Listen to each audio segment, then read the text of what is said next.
What am I doing? I'm clicking on things. Today, on today's show, Anthony's if you can't tell. I'll give a quick rundown of what we're talking. We were just kind of gooping before the show, as we do. And this is a front office Wednesday. Basically a week to the draft. Well, 8 days to the draft here. And we got to talk trades. We got to talk crack 'em if you got them, by the way. Crack 'em if you got them. There's a bunch of potential trade-ups. This discussion's going on with the Dallas Cowboys. So we're going to go over a few of those scenarios. We're going to land on the one that Jerry's going to pick. And then something that has come up recently, something we don't like to talk about, GP3 himself has been entered into the rumor pit with the Baltimore Ravens. And so a bunch of that. Are we going to also do a mock? We kind of got to. We have to, boy. Kind of got to. I think we have to. But that's the rundown. It's a front office Wednesday, as I like to call it. F-O dub and dying. Oh my Still dying. goodness. I can't kick this cough, man. I cannot kick this cough, and I'm trying not to and the more I try to hold the cough in, It's worse. the worse it is. So I'm gonna do my best because no one wants to hear someone coughing. But yeah, it's good. 1 week away from the draft. Well, what, 8 days 8 out days. from the NFL draft. So we were kind of saying in the pre-show, I think everyone's getting a little bit of NFL draft fatigue, but there's nothing else to talk about, and there's still so many things that can happen. So. We can only talk about, do you trade up? Do you trade down? Do you trade George Pickens? Is Max Crosby coming? Are we getting a linebacker? Are we going to go for an edge we've been saying the same thing since Super Bowl. Yeah. Actually, matter of fact, we've probably been saying the same thing prior to or pre-playoffs for the Cowboys being out of playoffs. I tried to play it cool and not get too dangled into all of those scenarios. I will say this, and again, is it the hopium, the recency juice, potentially? I thought you almost said the recency juice. I was like, where are we going with this? Yeah, whoa. But like, rewind. rewind that. But I believed it more this year. I believe the hype. I believe that those were actual conversations and not just, let's just throw the Cowboys in the ring here because it makes sense for some clicks. So that was nice. Yeah. Also, too, as well, I also have draft fatigue. That was last week, to be quite honest. This week, now it's like it's race day. Yeah. It's like we're literally a week away. All the information that we hear of, that we've been discussing, that we've been looking at, think about when we started kind of our first mock draft, how the board has shifted. It's just so much more closer to what it's going to be. And then even still, we know this last week can change a bunch. So that's super exciting. And this last week is where the meaningful shit can happen. A bunch of conversations that I've already had. NFL teams have kind of maxed their conversations with people pre-draft.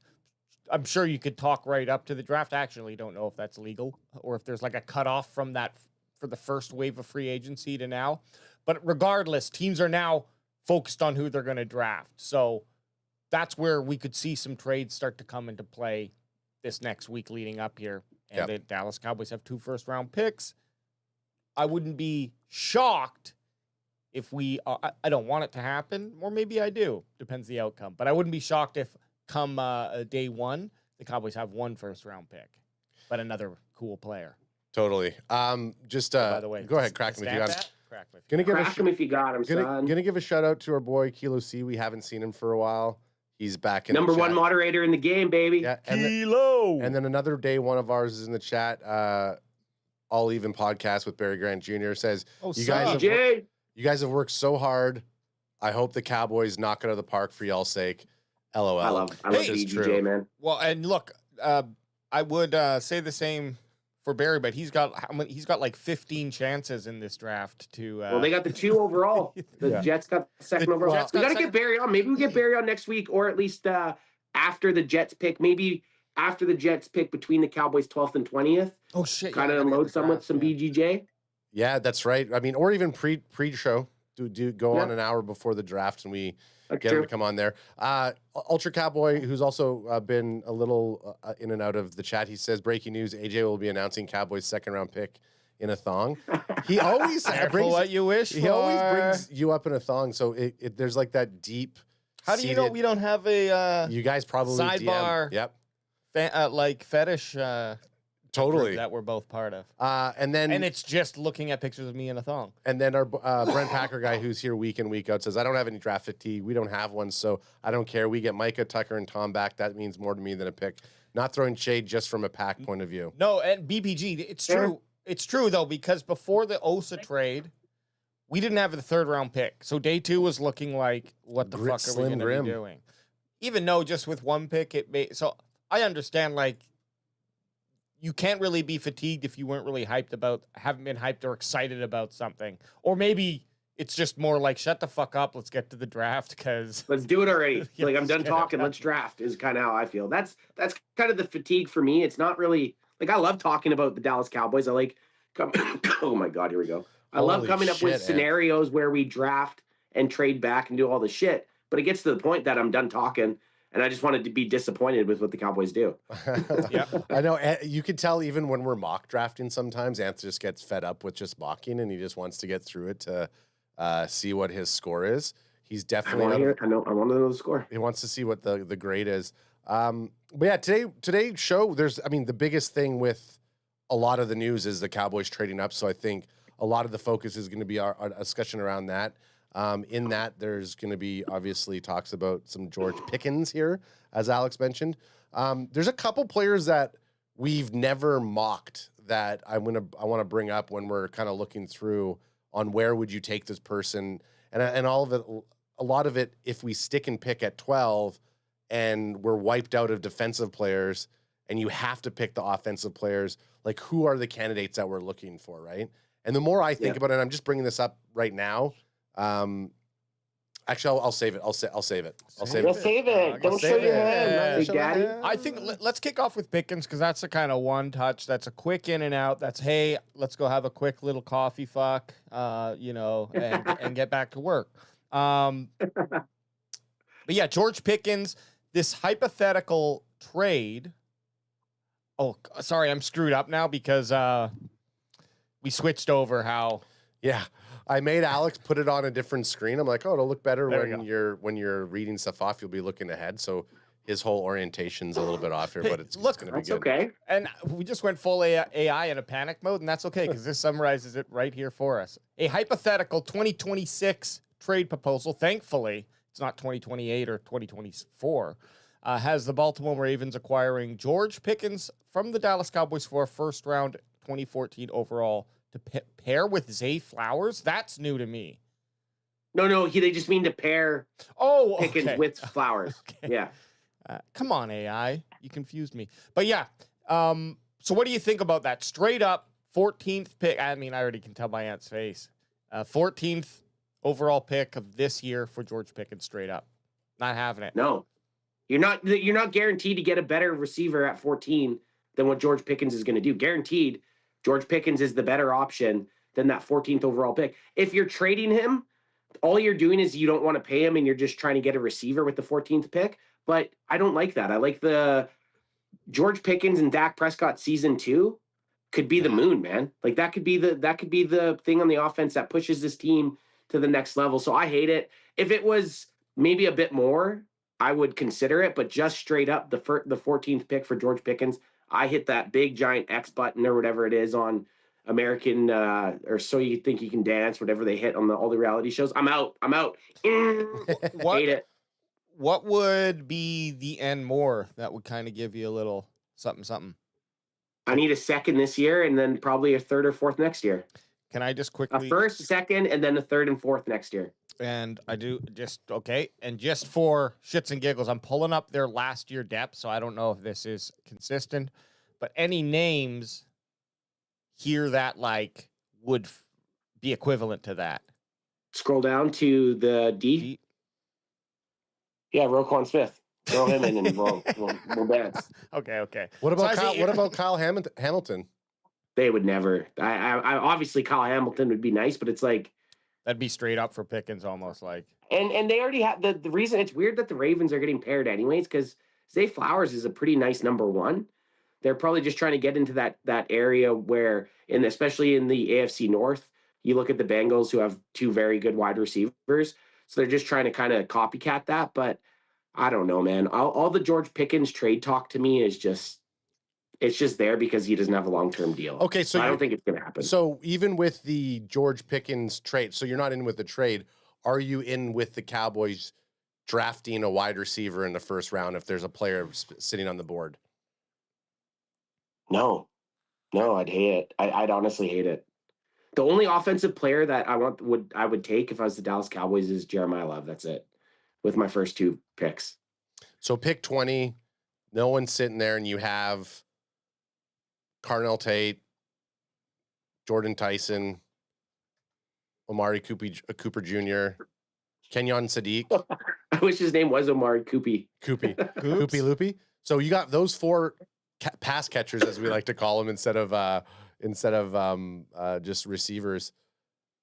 No, I'd rather trade back because the team would want to get one of those guys. Yeah. Right now, the wide receiver is not a problem on this team. Why make it a problem by trading away George Pickens and then just getting a lesser option? Like, I don't understand trading George Pickens to get a 14th pick to get a guy that is a lottery ticket who has what is it? I think it's the top 12 picks have a 66% chance of working out. Mm-hmm. You got 44% chance that he's not going to work out instead of just keeping Pickens, who's going to be good. What about, we're just giving you about what about isms. So which I'm fine with. If you did trade Pickens, you'd end up with the 12th, the 14th, and the 20th, and the, what's our 92nd? Is our third? Yeah. No doubt, there's 2 packages there. One to move up in the top 6, and then one to go up and get Makai Lemon or something like that. And that's probably the only thing that would make sense is if the Cowboys did something like that, they were planning on trading up to get a defensive player. Yeah. And then still, they would probably package the 14th and the 20th, would be my guess, to move up to get the defensive player that they want. And then hopefully at 12, then they can just go full BPA. And maybe that at that point they do take a wide receiver. And I still hate it because you're still without George Pickens. Ultimately, I love the idea of flirting. And in Madden, it's always like, once a guy turns 26, I'm like, okay, let me bring on the next 20, 21-year-old that I can, right? This guy's getting old. But in the reality is, I totally agree. You've got something you know is sure. Even if you had a 5% chance that the guy that you drafted, so same 66% odds that he's going to be a starter, but a 5% chance that he was going to be better than George Pickens, it's too much of a risk. I'd be like, no, CD and Pickens together. I've always said this, and with Javonte re-signing, I was happy with, because I'm like, you keep those pillars together, you can bring in the other pieces. They don't really matter. You know, obviously, a person better than Tolbert is what we're hoping for, but Flanoy might be that guy. But at the end of the day, who is ever 3rd and 4th and tight end, I mean, give us middle of the pack NFL players, average. Just give us Jags, and the offense is gonna be exactly what we need. We can't be taking away from the offense and improving the defense just a little bit, or with a player who takes a year to develop. That's a huge wash, right? Because then at least the games are exciting when we have an offense that can score 30 points. But it kind of is our to trade Pickens. Sorry, but to trade. My point being, if you trade Pickens, you take away from that major benefit of what the Dallas Cowboys have, and then you need to hit on the defensive side, which is still the risk, and then you got to fill the void of George Pickens. So there's too many holes it opens up, even with the capital that you might gain. Yeah, and I mean, BPG, I'm putting a couple of his things up here, but he's talking about how draft picks are still kind of like a lottery. Like, even if you grab a guy, he's not a proven guy. We definitely subscribe to that camp in terms of, like, you know what you have with Pickens. Why would we ever think that we could do something elsewise? Maybe next year's draft, if we still haven't came to terms with a deal with him, and he's absolutely not wanting out, then figure, I mean, obviously. And he lays on a table in the middle of a game. Yeah. But I mean, like, what's BPG mean by this? Like, okay, again, draft picks are lottery picks, but last year we were dumb for it. The cognitive dissonance is giving me a migraine. I don't know what he means by that, because I put it up there. I was mad. We were mad when the Cowboys traded Micah Parsons because we didn't think the 2 firsts were worth it. Yeah, because that's what he also said. And last year, Anthony, you wanted 3 firsts and 2s and a player for Micah. Trades aren't that big. But yeah, that's exactly what I wanted for Micah. Yeah. And look what happened to the defense when they traded him. So what could happen to the offense? The top rank offense, you trade. I mean, you could argue the best player on the offense last year. You trade him away for one first pick. I know. And the offense collapses because you got fucking Tate from USC. Like I'm not down with it. And I wasn't down with the Micah trade last year either. And the other, I ended up coping enough that I convinced myself that I liked it. But initially, I fucking hated it. Yeah. Because we moved on. Now we have to hate our ex. It was the coat. But the difference, I believe, for me is Micah Parsons had Is a bitch. He's a bitch. No, but he had a 3 or 4 year history of doing that, and so you franchise tag him, someone would pay it. If Pickens has had 2 years that were similar to last year, and then last year was his like breakout season, he wouldn't be on a franchise deal right now. Someone would have made him an offer, I bet. Or Definitely. The Cowboy, like there would be, maybe not because the price is steep, 2 first-round picks, but I don't know. I think that I don't know that things would be this way because he wouldn't have entered the Cowboys on that 1 year deal. We probably would have signed him to a longer deal, and the Steelers then wouldn't have even traded him. And in that case, JFK wouldn't have got shot. So I'm more I would be more all right if they went. Actually, no, I was going to say I'm more all right with an offensive player at 20 than at 12. I would like picking someone at 12 there. I'd be like, But 12 or whatever it ends up being, that number one first pick has to be D. Yeah, it feels like. If no one's picking up the phone though and wanting to trade with us, I would rather reach at 20 than reaching at 12. Well, you know what I mean? Yes. So if you look at 12 and you do end up picking a dog of an offensive player at the 12 spot, and then at 20 you end up going between someone that from 20 to 40 or one of those players in there, and you're reaching for a second round player because you have to get a defensive, like you go for an offensive guy at number 12 and then you end up picking a linebacker like Anthony Hill Jr. at 20. Like it's a reach for Anthony Hill Jr. and having to stick and pick at 12 for an offensive player, you could argue that it's not fair, but you're trying to pick a guy who's going to be a day one starter. We need a day one starter in both of these positions, right? And I'd rather reach at 20 than reaching at 12 for sure. If that makes sense. Did I make sense there? You definitely made sense. I just will absolutely probably smash something in the studio if we pick an offensive player at 12. I just, in my mind, all we need is 5 offensive players to get taken in the top 11 for the Dallas Cowboys to get a starter on defense. And no one will tell me otherwise that there isn't going to be 5 offensive players gone, because teams will reach for wide receivers. Teams will reach for offensive tackles. And then you got Mendoza and Jeremiah Love off the board. So all you realistically need is between tackles and wide receivers is three teams to need those positions. And teams that are getting mocked defensive players that have young quarterbacks, I don't know, man. I'd be leaning towards a tackle that could also play guard over a wide receiver. Like you look at the Arizona Cardinals, you look at the Tennessee Titans, you look at the New Orleans Saints. Those teams are all bad football teams, and they're all bad football teams because their offensive line sucked. The Dallas Cowboys weren't a bad team because of their offense, right? No. So as us as fans, we just need to be praying on draft night that offensive players come off the board in the top 11. We had 4. Well, we'll shift gears now because the GP3 deal, we're not doing it. We're not signing that deal. No. Fuck that. Not doing it. The trade scenarios and would you do a 1 and a 2 this year and then a 1 next year? Yes. Yes, I would. Yeah. So 14 and then what I guess their pick would be. Well, their 14th is gained. Their 14th, no, maybe it was their actual pick, but it would be, they would end up having then, well, add 14 to 32, 46th pick. Would you do that, AJ?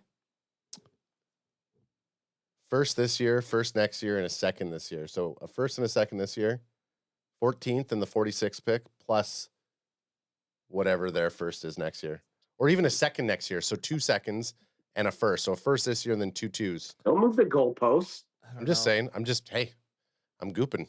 two first. You got to think about the players that get traded for two first. Like Micah Parsons got traded for two firsts. I'd say yes. So 2 firsts and a second is pretty nice. If I got 2 firsts, if I got 2 firsts and a second, or even 2 seconds and a first and a second this year was part of that combo, regardless, I probably would do it. But then I would move right up and get Carnell Tate.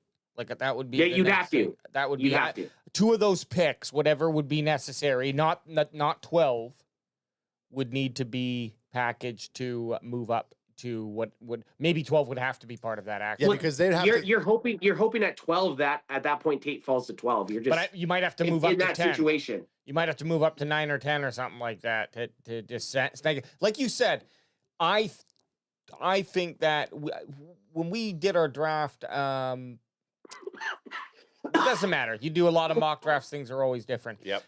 There was only 4 offensive players, and that's including Mendoza in the top 12 picks. Mendoza, Love, Tate, and one of the Mauanoa.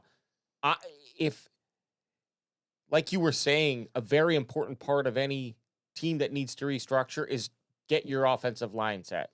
So I think that there's another room in the top 12 for another offensive lineman to go, being the top guard or the second best lineman in Fano, and then Monroe Freeling's in there too. So there is 3. There could be 3 tackles taken. But that's also why it makes sense for commodity. the Cleveland Browns to trade with the Dallas Cowboys if the call happens, because they could stick it at 12, get Fano, Maui Noah potentially, or Freeling, and not lose. Like the biggest thing for us is that there's like 6, maybe 7 of those top 15 defensive players, and we need one of those guys.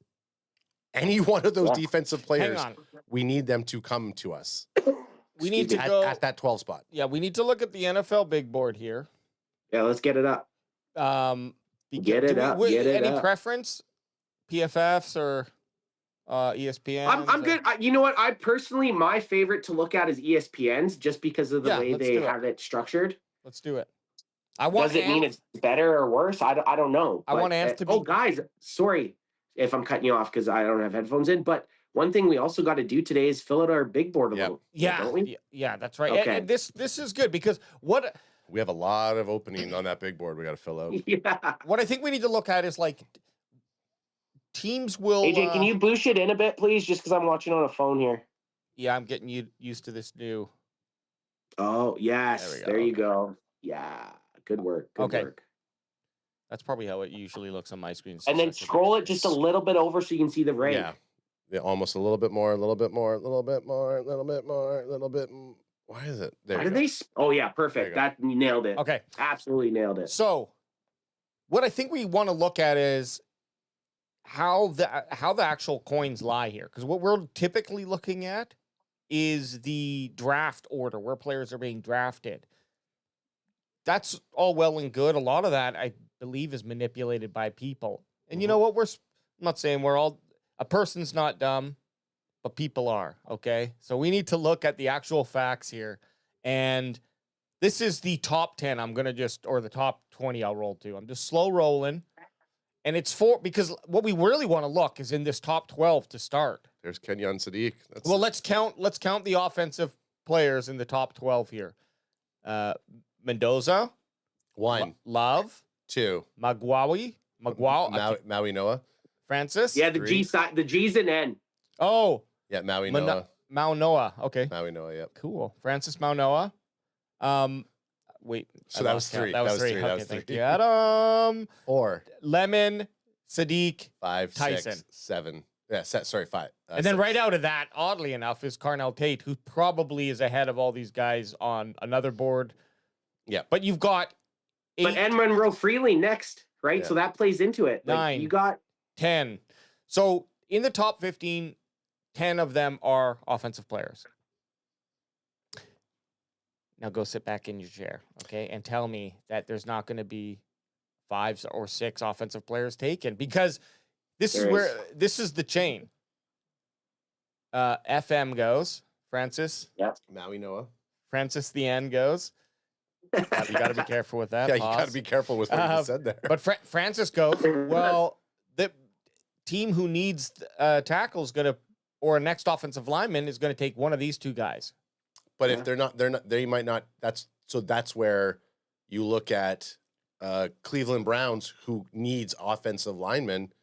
It makes more sense for them to trade back to Dallas, or they're going to be the ones who take. They're going to reach, right? Which is a win-win. Yeah, totally. Either of those situations is a win. We're just trying to get. We're just trying to basically add two more players. Yeah. So the Cowboys get a selection of two. Exactly 2 or 3 top 10. Yeah, you defensive guys because you could look at it and at number 1, man, imagine if and it would make no sense for the Vegas Raiders to take Arvell Reese because the way that they've already stacked everything. But imagine if they fucking should, honestly. Imagine if they take Arvell Reese and just totally. Then the Jets take Fernando Mendoza. So the 1 and 2 is almost like a hot swappable pick. Yeah, I think you're right though. The Raiders should take Arvell Reese, honestly, especially if they're looking to offload Max Crosby. Well, yeah, and you got to stopgap next year. Who cares? You have Kirk Cousins there. Okay, you guys might not be great this year. You're gonna have enough ammo next year to do whatever the hell you want. You're better off going for QB, a franchise quarterback next season. Next year, yeah. I'm taking the best football player. I would that one, not quarterback. That's Arvell Reese. For me, that's what the Kirk Cousins signing kind of signaled to me is that, like, why? And I thought, it was a 1 or 2 year deal. It was it's a 5-year, like, it's $180 million contract. Like, they can get out of it, I think, after 1 year though, without having to spend all that money though. The way they have it structured. Yeah, they'll still have, but regardless, it's a really good deal. It's a really good package for them. Sure, and maybe Kirk Cousins was like, "I'll take another $35 million. Sure, why not?"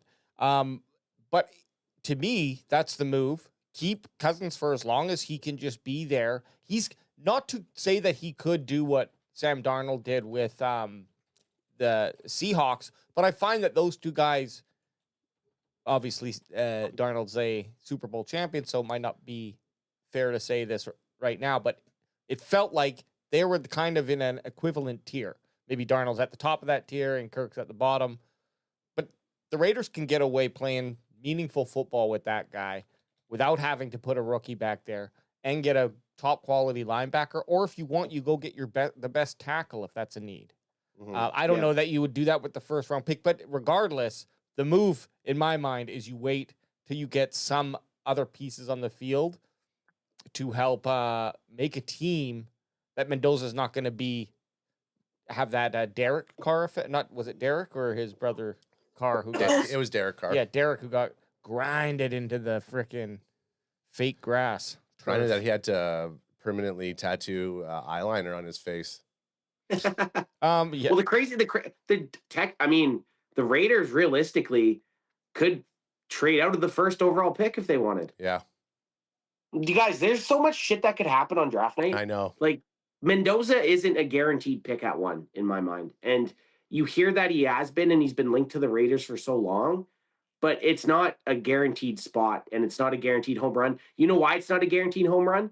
Because the Kirk Cousins signing. You wouldn't have signed Kirk Cousins for that amount of money if you were completely sold on Fernando Mendoza being your the caretaker of your franchise. No, you'd go out, you'd get a perennial backup, and you'd have him just compete with Mendoza.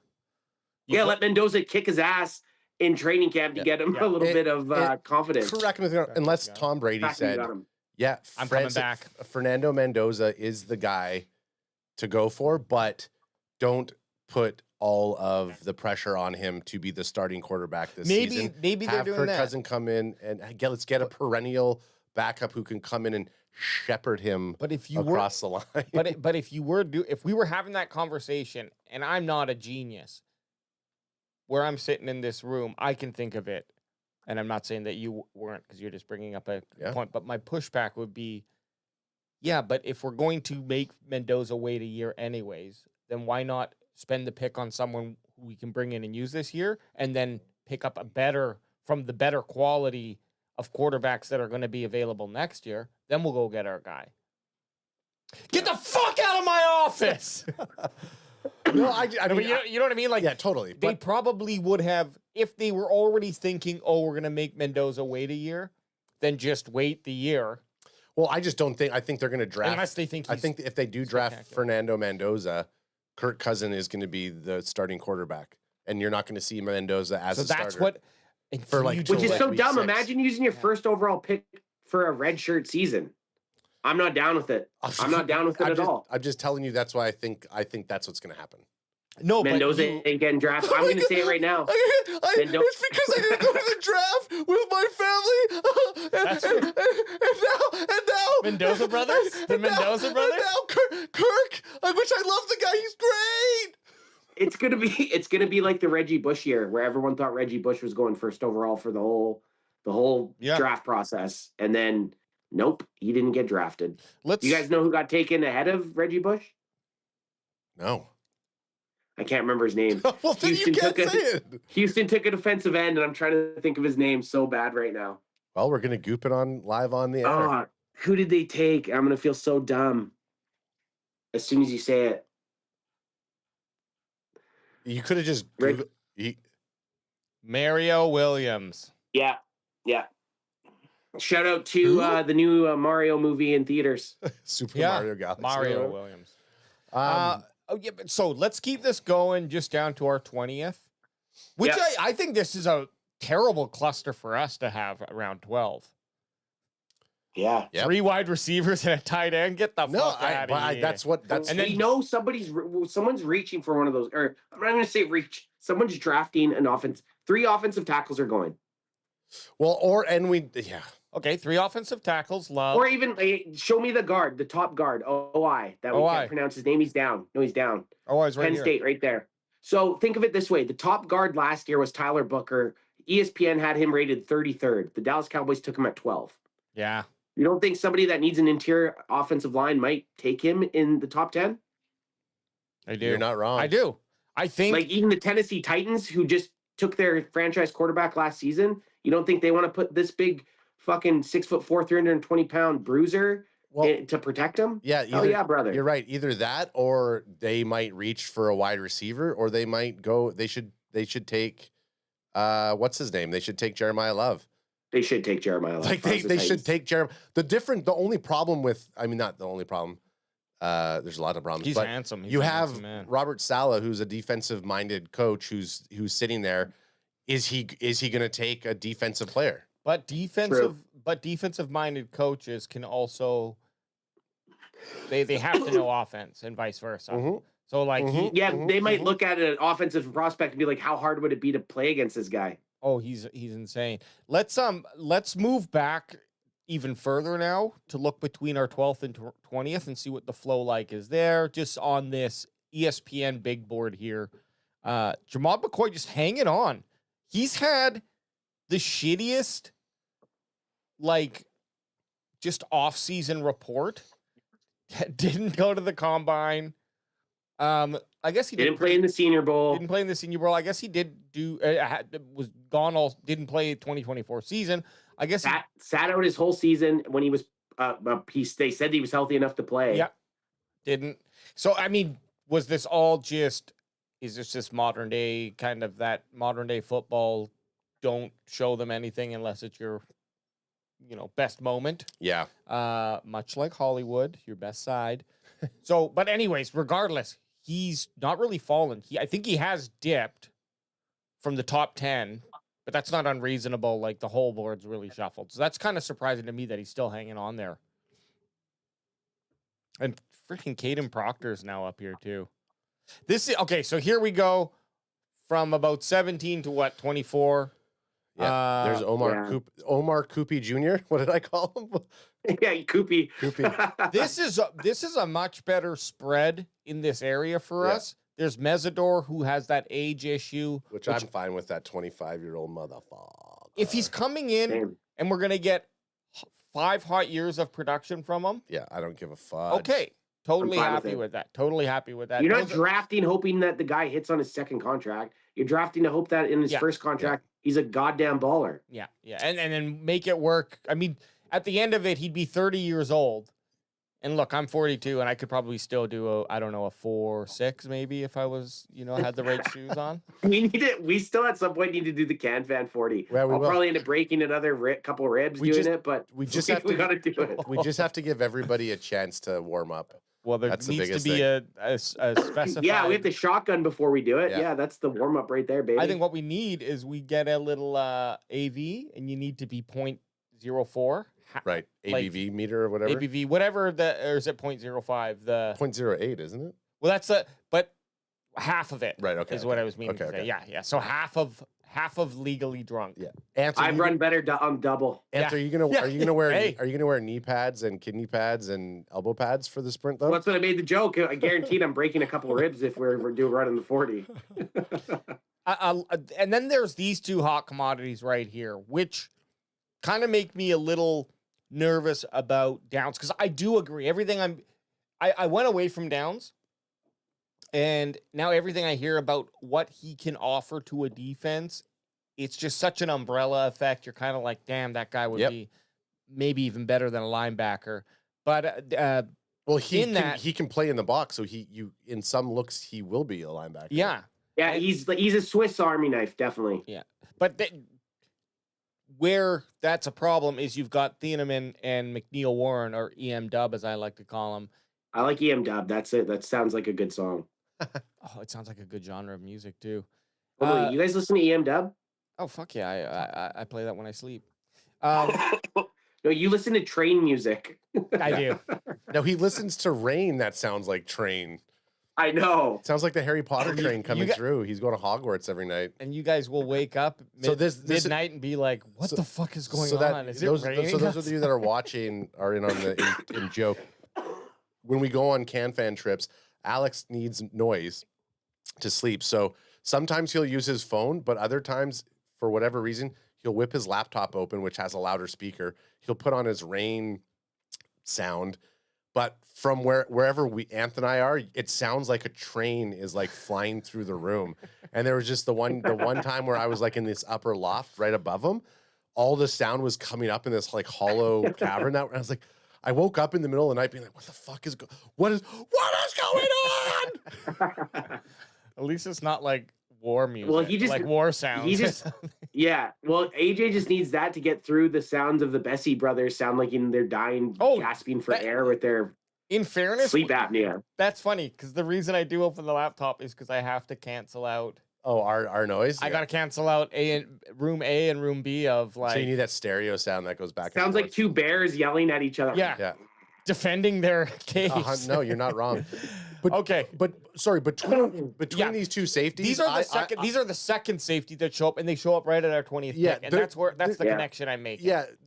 Yes. Dylan Thieneman, I would probably go to him to work instead of Emmanuel McNeil Warren, because Thieneman can do stuff similar to Downs. I'm not going to say he is of Downs caliber, but when you look at his tape from the Ducks this last year, and I heard someone today talk about they're actually saying and it was Peter Schrager. He did his other draft and mock draft, but he's now coming back, and because he got feedback from everyone saying there's no way that Caleb Downs is going to make it out of the top 10. So the Cowboys are not going to be able to draft. Like they're not drafting him at 12. He's saying Cowboys are going to go Thieneman at 12 and potentially Keldrick Falk at 20. That feels like a huge reach for me, but what I was going to say, he's a dog. I was going to say and someone else brought up, well, this is why Jerry was saying when the Ducks are quacking, you got to quack or whatever, because they're throwing when the Ducks quack, you feed them. Yeah.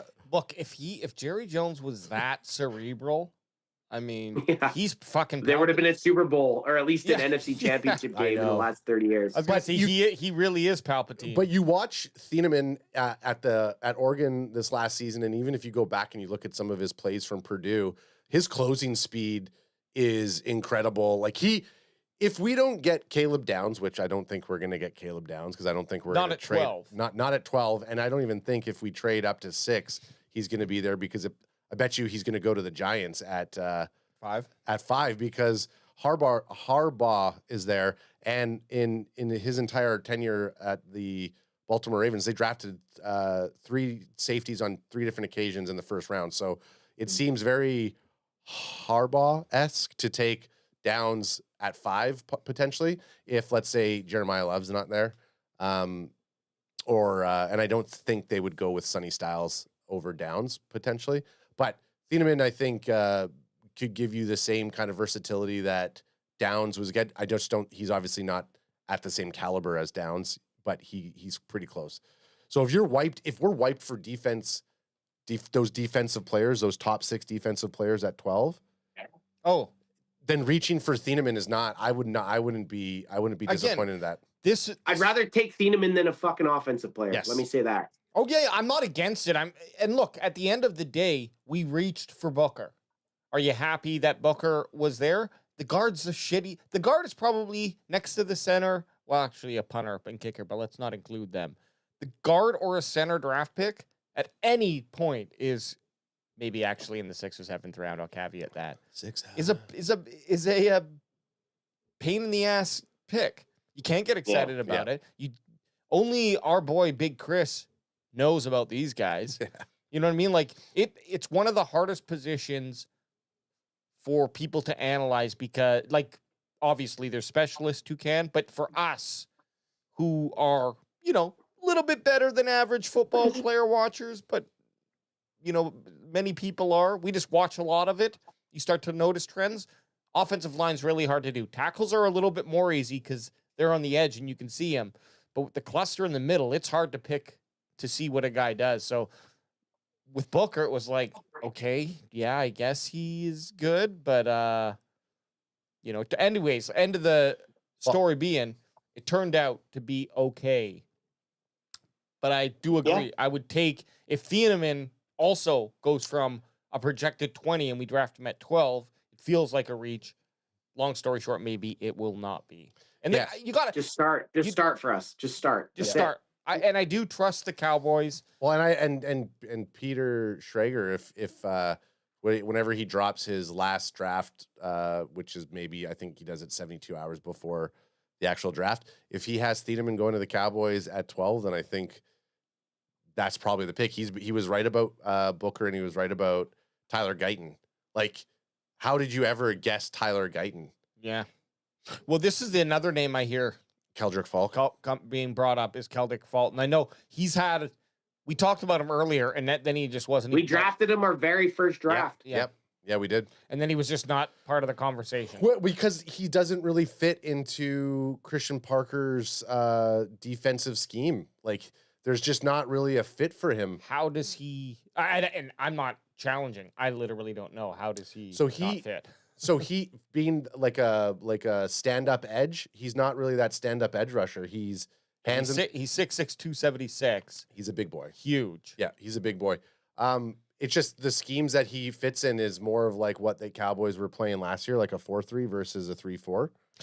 Okay, but my whole thing with the 4-3 and the 3-4 is, I was just saying this is why you're probably not hearing him much anymore, because he just doesn't seem to fit. However, that's also dumb for us to say, because multiple scouts are reporting that the Cowboys actually really like Keldrick Falk. Yeah, and that's what I was going to say. The 4-3 or 3-4 scheme, at some point in a 4-3 or a 3-4, there is an edge position. Call it whatever you want, and that's where Faldrick could come. Maybe he wouldn't come. Keldrick. Faldrick. Faldrick. That's an awesome name. But that's where Keldrick Falk would come in. I don't think that he'd come in and be playing the 4-3 position on the edge all the time, but it's the rotational piece. Now, whether or not you want a first-round pick playing 40% of snaps, I'll leave that for you to decide. If he's getting a sack a game, maybe that doesn't really matter. No. But I hear but that's the issue. That's why he's not a favorite in the 3-4 defense, because he didn't get the sack production. Right? That's why he'd be decent in a 4-3, because he's a big body that can set the edge. But in a 3-4, your edge rushers need to be fast, quick, get to the court. Like a Micah Parsons would have been better probably as a 3-4 edge rusher than he was in the Cowboys defense, and look how good he was. But that's the only reason that they're saying he doesn't really fit in a 4 or in a 3-4. Keldrick Falk. Okay, sorry. So 3-4 is 3 linemen and 4 linebackers. Technically. Yes. And your outside guys are kind of that hybrid edge / So you would linebackers. have packages where an edge would be running in a bunch of packages. Yep. The outside linebacker would be essentially acting as an edge. That's where I would have those guys come in and play on like first, and that's why you said 40%, right? Like, yeah, exactly. I don't know. Like you're also gonna need those plays, and you can't have Falk only come in to rush because then it's a telltale sign. Like, okay, they're rushing. Hey, get the big dummy in there. yeah.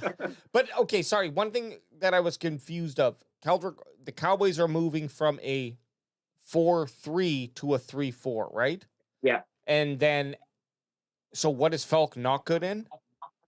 In a 3-4, which is three, he would be good on first down, basically. Yeah. Okay. So that's it. So 4-3. So 4 interior linemen. I understand that. Yeah. I think I was just confused with what you guys were saying. Not that what you said. Just I was the other thing making sure that I got the information correct. Yeah, you nailed it though, AJ. Because he's the type of line. If they took Keldrick Falk, they're expecting him to be a defense, like he's going to be on the offensive line, the defensive line. He's not going to be playing edge. That'll be on first down. You're going to have 2 linebackers outside of him, right? He's going to be beside Quinnen Williams, who's going to be in the middle, and then whoever else is. But then on later downs where you're trying to rush the passer, he's probably not going to be on the field.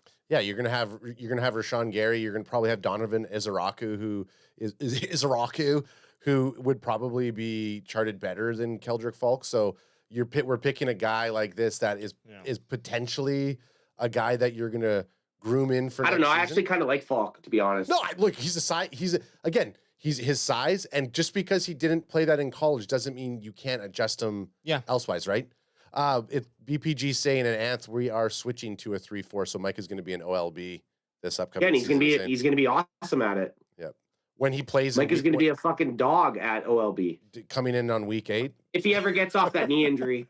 Yeah, I know that's the sourpusses here. My personal final question that's come up here that I wrote down and I wanted to touch on. So what if this is just a what if? Do it. Hit it. And it's a quick one, and it's in interdivisional. If Mendoza does not get drafted first overall, and let's say he falls down to the 5th,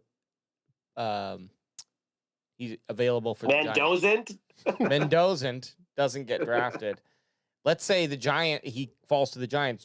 What are your thoughts of the Giants taking him? Because sure they have Dart, and I get it that he's young. Or is that just a stupid fucking? I couldn't see it because they like Dart. I think they like Dart. Yeah. Okay. Wait a second. New boys. No, wait a second. Dart's man left. Dart's man got fired. Yeah. So fucking Jim might look at him and be like, or is it John? Which Harbaugh is the whichever? It's Jay. It's Jay Harbaugh. Yeah, he might look at John. Yeah, Jim's with the Chargers. He's like, I ain't your fucking boyfriend. You're out. And I'm getting Mendoza. I don't think, but you got to think if Mendoza doesn't get drafted by the Raiders, the Jets need a quarterback, and so do the Cardinals. Right. So I don't think he's making it past those guys. Okay. Well, look, the big board that we just looked at does not really add up with how the draft goes on our mock drafts, and then also the mock drafts don't line up with how the reality of draft goes. But what we do need to do is get some names on our freaking big board here. Do you want me to bring that big board over? I was going to go grab it. Okay, you could grab it. Yeah. Well, you have to. Okay, while you doing it, I'm going to take a leak. So I will answer some questions in chat. Hey, everybody. One of the things R2J2 has been talking about, he's like the Giants. I said it off air last week that he was talking about the Giants possibly not being able to afford that player. Do you see a world where the Giants trade out of the top 10? They won't trade to the Cowboys, though. How are you going to put it up? I just don't think it's possible. What if we put it between us like that? Oh, you know what? I got something. Just you start talking. I got something for it. Okay, well, this is our not the best. Here, let me switch angles here. So you can see me. I want to see me. There we go. This is our CanFan big board. I'm hiding it right now because we're going to get it put up. We did this last year. Had a bunch of names that were actually landed that we picked, but none of them went to the Dallas Cowboys. But we got either the round right or we maybe had them close to, so that was fun. And it's just fun for us to put our own players on a board here. Oh, here we go. We're getting the big board out, and I think we only put 6 names on. Oh, Ant's back. Ant, you talk while we get this going. We're just the CanFan crew. We're going to get the big board going. Last week we took 8 selections.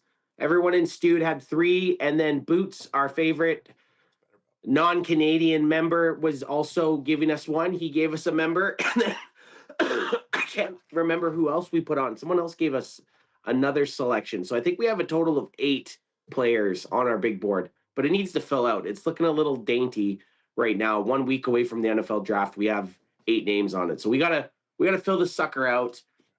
What are we gonna do? We need some late day picks. We need some early day picks. AJ gave us a 7th rounder last week. Then each of us all gave a linebacker, but should be interesting what we end up doing here. I'm trying to yeah, this is YouTube TV. Watch me die while the boys get it set up. Jeez, sorry, I had a cough attack. I'm hearing it. Okay, we are ready to do the big board, daddy. We have 8, so it's kind of hard to see, but we have 8 selections on there. It's a little now. I'll just read them out. Leave it. If you tilt it like that, it doesn't have the what's it called on it. Or maybe it needs to be tilted more. No, because you can see the like that. There you go. Well, look, this is. I'll read it out. We're just gonna make it work here. Yeah. So we got in round 1. We've already selected Rodriguez, Allen, and Hill. We all believe they're gonna go in round 1. Hill is the one that I think is the most surprising on this list. All 3 of those guys are not projected to be round 1 dudes. Round 2, we have cornerback D'Angelo Pons. Round 3, safety Bud Clark, and cornerback Muhammad. Can't remember his first name. Round 5, Malik Muhammad. I should know that one. That's the one I have problems with. Round 5, cornerback Tacario Davis, and round 7, we call him Eli the 4th Heinreich. That's him. And so now we got to fill this out. I think we're going for how many? Did you say 6 on each, or 8, or 10? Yeah, something like that. I think so. And it's kind of tricky because second round's tough. Second round tough. So how about on this one? We'll go through everyone, just pick one, and then we'll start to pick a specific round to try to fill some guys out for that. So if there's a guy in your mind, I got one. Let's hear it, Daddy. And I'll pull him up on this. So my other round 1, you just go right to him. Number 20. We were just talking about him. Number 20, Dylan Thieneman. So I'm actually going to have him above. I would have him in the first round above Jacob Rodriguez. Yep, I agree with that. He's in between. I agree with. You made a solid argument. If he has a chance to be the Cowboys pick at 12, honestly, he does. I think that's a solid pick, and I wouldn't be upset if the Cowboys took Thieneman. If the rest of the the kind of the coveted guys that we have S tier, which let me preface that we don't have any of the S tier guys on our big board because we're not really expecting to get them. But if all those S tier guys were gone and the Cowboys select Thieneman at 12, I wouldn't be mad at the pick, honestly. The big question is when we're talking about those S tier guys, Cowboys make a move to move up to 6. And let's say Downs and Styles are both there. Which one of those guys are you picking? Downs and Styles? But they're both sitting right there at number 6 for you. Okay, I liked in that scenario, I was convinced that Downs was the better option. And I love Sonny style. I'd love to get him into a locker room and just kind of get some oils on him, get some lights on him, and just have him do a spin for me. I want to see what's going on under the hood, because that guy Shake it for us. He looks like a machine, and he looks like someone who would be very, very good. If not this year, he's going to pan out if you take his athleticism and what he did in his one season there as a starting linebacker. I think he only played one season, or had one starting season anyway. Styles? Yeah. Well, because he was a safety, so he's similar to where Downs can come and play in the box as kind of a linebacker. You could have Styles doing those coverage plays as well and during certain things. So they both add equal kind of. But Downs, yeah. But end of the day, because I was ranting too long, Downs is, I think, the guy. And then because we got our list here of Rodriguez, Allen, and Hill, and I think all those guys would be available at 39. Well, one of them, maybe? Yeah, for sure. One of them. Will be. That's true. That's a good way to look at it, honestly. So, Anthony, that's a good way. Styles, that swayed me a little bit. Styles or Downs? Are you asking me right now? Yeah. I'm going. Okay. I think at well, 6. I know Downs is the better player and probably the better prospect, right? So if you're going BPA, you would take Downs. But I think the Cowboys are really lacking at linebacker. So if you could get the best linebacker in the draft, get it, son. Ooh, crap if you got him. If you can get the best linebacker in the draft when you already have some safeties in the defense, I think Styles might help the defense more as a whole than Caleb Downs. Like, I think if you don't have Styles and you miss out on linebacker, that's going to hurt more than not taking a safety in the draft. The fact of the matter is, okay, yeah. So you're taking Styles. So we got Down Styles. I'm the and I love both, by the way. I'd be happy with either. CanFan tiebreaker. Me too. And I will just say, like, I'm taking Arval Reese. It's a and I think we'd all agree with that, by the way. But totally, it is like both positions of high need. Linebacker screams need because it's been so long, but safety is like a weak position as well. Yeah, I think if I'm on the bandwagon train here with my bandwagon boy. Okay. I'm taking you know we're blood brothers, right? I know. But my logic is very similar to Wages here. Caleb Downs is a multifaceted player that I think he can bring that extra level. Although we don't have that defensive linebacker who can kind of command it, but you get that commander in Caleb Downs. You have multiple looks to him. He can play in nickel. He can play in box. He can play as your safety. And then I'm looking at Anthony Hill Jr., Jacob Rodriguez, Golday, Josiah Trotter, who Josiah Trotter could possibly potentially be one of the most true Mike linebackers in this draft. So I feel I'm better. I could get a linebacker at 39. I don't think you're getting the type of player like Caleb Downs in the 30s. You're kind of switching up what you're trying to do here. So that if I'm moving up for somebody, I'm probably moving up for, and they're both there. I would probably take Caleb Downs. Well, and I said the stupidest thing. Like, I was like, Caleb Downs is the better prospect. So if you're trading up, you go for the why wouldn't you take the best prospect that's on the board? You know what I mean? Man, the best you dumb. But I'll finish with this. If the Cowboys traded up and both Sonny Styles and Caleb Downs were there, I don't give a fuck who they pick. I'm happy with either. Yeah, totally. Yeah. Okay. Honestly, if no name's gonna get, neither of the names gets called, and I'm gonna be like, oh, they didn't go with him. I would honestly be stoked either way. So they trade up now. So now drop either one. Would you but Jeremiah Love's there at 6 still. So you got like Jeremiah Love versus and Caleb Downs? Yeah. I think I'm still going Caleb Downs because he's still top prospect and it's on defense. I just don't know if I can do offense. Yeah. That's a trick. I like it. That's a hard-hitting question and tough to know because again, I wouldn't be mad if they took Jeremiah Love, but it just would scream you're not building your team properly. Yeah, it would just be like taking your A and putting it to an A+. Like it would be odd. It would be odd going up to then grab Jeremiah Love. But if you were at 6 and Jeremiah Love falls to you and you need defensive player, but he's right there, he fell similar to the CeeDee Lamb, but even though CeeDee Lamb fell a lot further than 6. I agree. I don't know if I'm trading up to go get Jeremiah Love when you need you. I don't care. Like, move up to get the player that we need. That's where I'm like, move up to get the player. Don't just hope someone's going to be there. And that's where I think as it's happening, you have enough stuff. That's the benefit of trading up. Yeah. Is that you would have your options and That's my guy. And I'm be going having for him. you'd be laying eggs with teams, and then if the scenario arose, you'd say, "Hey, we talked about this. What do we need to do to make it happen?" Yeah.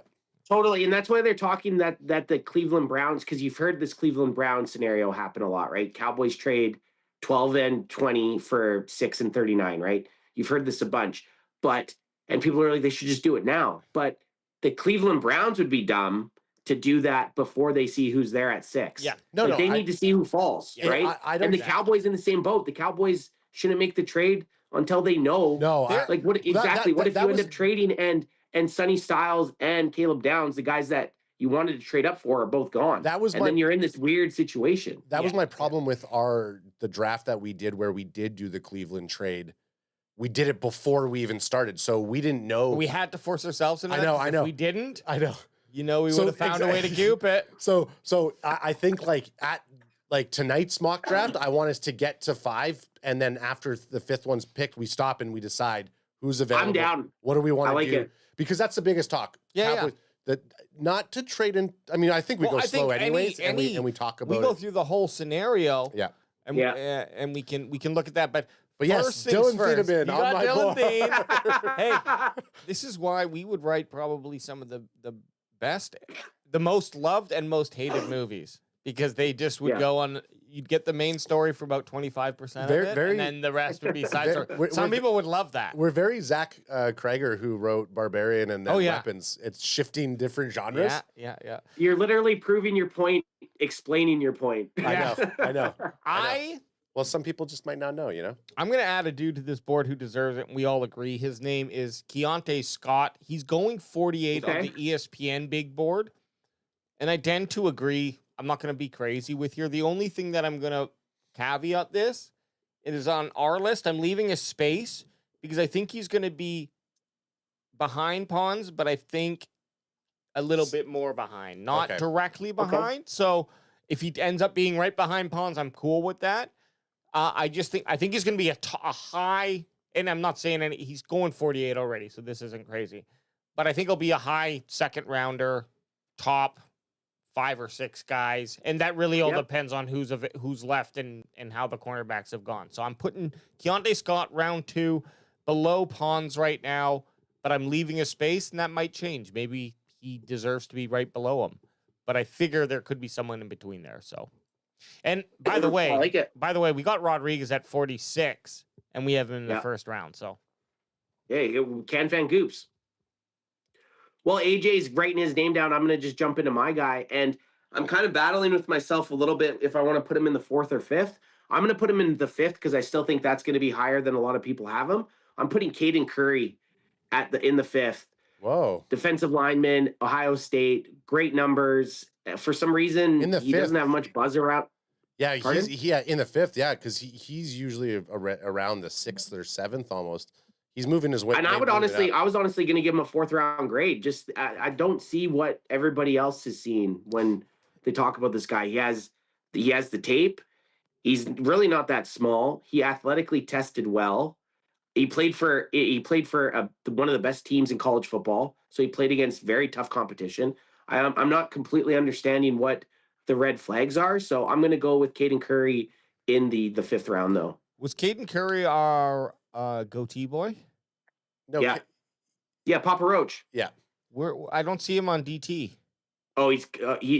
I think they're gonna have him as edge, but he's gonna be way down. He's gonna be playing DT though. No, I thought he's an edge. 19, right there. Yeah, you're right. Oh yeah, there he is. This is my last resort. Suffocation. Oh man, if Cowboys get him, I can't wait for Adam to have just the lyrics and not the music in it for any time he makes a play. And AJ every single time saying, "Oh man, I just wish you had the song in the background." But for me again, I just don't understand why he's so shittily ranked. So that's Curry my guy. And we got to fill out the 5th round. So he only stepped into the starting role for the Buckeyes in 2025. So possibly. And look what he did. I know, yeah, with 16.5 tackles for loss and 11 sacks. That's crazy. I wonder why he lacks ideal. So he lacks ideal bulk, and he can slow to shut off blockers. But it's like, stats literally prove that wrong. Yeah, totally. So for his size at edge, maybe he's a little bit like he's smaller than what Osa Odigizua was, but Osa also played more of the interior, right? Osa's a defensive tackle. Right. No, I know that's They what I'm don't saying. even play the same position. No, I know. But I'm saying, so like the whole size thing, I don't think it really matters on, like, we're not looking for him to be a 280 guy or anything like that. No, he's going to be, he'll probably play as an outside linebacker on certain downs. Yeah, I just remember his PFF looked really healthy. Okay, very hydrated. I was shocked that he was so far back. And he's on Ohio State. He had good numbers. His body looks good. I mean, just on paper, we need to see it in the shower with baby oil, of course. But it's shocking that he's that far back as an edge with how it makes no valuable sense. Edges are. What's the deal? The thing that makes no sense is, like, I would understand his ranking if he played at some school that didn't matter. Exactly. But he played at Ohio State. This is the Ohio State. Fuck Ohio State, even though I would take, crack me if you got him. Crack me if you got him. Fuck Ohio State, even though I would take Caden Curry, Styles, Reese, Carnell Tate. Like, I would take a lot of those fucking Ohio State Buckeyes. Downs, yeah, I thought I said Downs. I said it in my mind. So hey, they produce good players. So that was a good. That was our first run through. We need to add some more names. Yeah. Let's each try to. Should we draft and just see if? Should we hit a mock and then if we just see some mock names and then throw them up? Okay, I like that. Yeah. Two birds, one stone. We keep that back there. And you know what? No, I'm gonna put I got my guy. I'm also putting someone down here. Okay, I respect that. While I'm getting the mock draft. Your writing's better than mine, the way that you're set up. Okay. So I'm gonna go round 3. This is a round 3 player, just because I want him to be there. Is this our first round 3? No, because we got Bud Clark. We got no round 4s. And Malik Mohammed in round 3 as well. Okay. I can't see it. So I'm gonna go with I like to look at him as a hybrid player, linebacker / edge from the Michigan Wolverines, Jayshon Barham. This is nice. I Round like this 3. pick. I like this pick. This guy's a dog. After all, this would be a good pick in round 3. Yeah. After all of that Buckeye talk, I have to put Barham, BAR, Ham, because he's going to go crazy. So Jayshon Barham is that violent player that Ant's talking about. I think he would play very, very well in a versatile role because he could play edge. He can play in that outside linebacker role or even a will linebacker, depending on what type of scheme fit Christian Parker's going to go for. This guy has a high motor. I think a little bit more discipline, but I'm never going to tell a guy to not be aggressive. He got ejected from the game for sacking a quarterback. So it's that fine line, hey? Like, you don't want to turn down the crazy. No, exactly. You want him to be disciplined. That's competitor. You don't want him to take stupid penalties. You want him to crush people. So I think this guy, like Big Fella said, whenever one was on the screen, he popped off. So Jayshon. And did he pop off? I like that. He popped it. And you're going to pair him with another Michigan boy, with Rashawn. You're going to have a couple Michigan guys out there. Yeah, go blue. And again, it's round 3.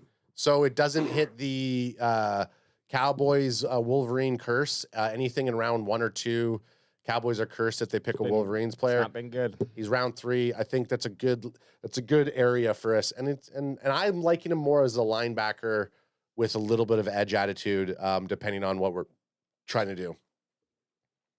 But we're gonna group that mock. So that's okay. Well, I like this. So as we go through the mock, let's do this. Save the name. If you see a name, maybe just say it so that we can remember. But let's continue the conversation. Do our draft pick. And then after the draft pick, we'll add the name to the board and the reason why they're going on the CanFan big for board. sake of editing. Just for sake of editing and so that we stay on the draft topic. And then we can, then as we're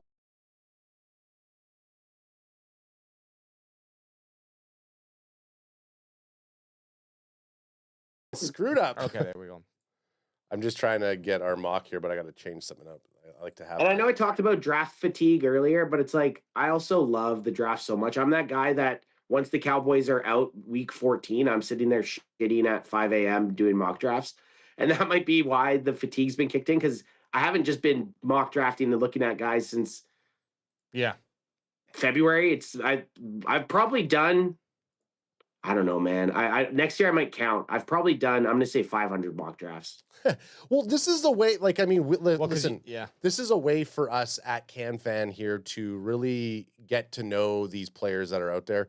We do try to watch a lot of film, but not in the regards that some of these guys do, where they're literally scouting all season long, making their own spreadsheets. We call them nerds. Just say the nerds. You can say the nerds. Our draft prep is right now. So these mock drafts are for us. And one thing we did differently is we didn't have a lot of guests on. So I mean, I'm already thinking ahead next year. I think next year we have 3 with us, and then everyone else we got to bring a guest on. Because what we need to get it outside of our CanFan box. Mm-hmm. Sometimes we get in that box and we get locked in. Think about Pawns. I wasn't even turned on to Pawns until Big Chris came in here and showed us. And same with Takario Davis was another guy who I saw from another show. But it'd be Boots. That's Boots. Yeah, Boots. Yeah. So Boots is in the chat. Shout out That's to Boots. To Boots on the ground, right now when it's just us 3, it's the CanFan echo chamber. We just like telling each other the same shit. So, but anyways, not a big deal. I totally agree with what you're saying, Ed. I just wanted to add on that extra layer. We can take that learning to a new level. Bring in other people who have a better. We're not against that either. Here's the problem: we're the bad boys of podcasting, and people are a little nervous about coming on their show because their reps don't want to deal with us. People are afraid to invite us on. I mean, the World's team invited us on. On Friday, I showed up and we did a mock draft, and I represented Canada. My pick. That was very cool. Very cool to see. That was cool. Yeah, that was a good everyone listen. from around the world. Yeah, my pick was. I had the second pick, so I picked at 20, and I picked Jacob Rodriguez. On that, I do want to great pick, by the way. I do want to shout out to the Brazil guy because we'll be down there and probably Vinny, whatever it was, blue something or other. Yeah, we follow him on Instagram. Awesome. I'll reach out to him. Yeah, he was super cool and very excited, and so I assume we're gonna see him when we're down there. I can't imagine Dallas Cowboys playing in Brazil and he wouldn't be there. So shout out. I told him myself and J-Tuck, we already said that all 4 of us are sleeping over at the guy's house on his couch. So we're already there. Pigs in a blanket. Yeah.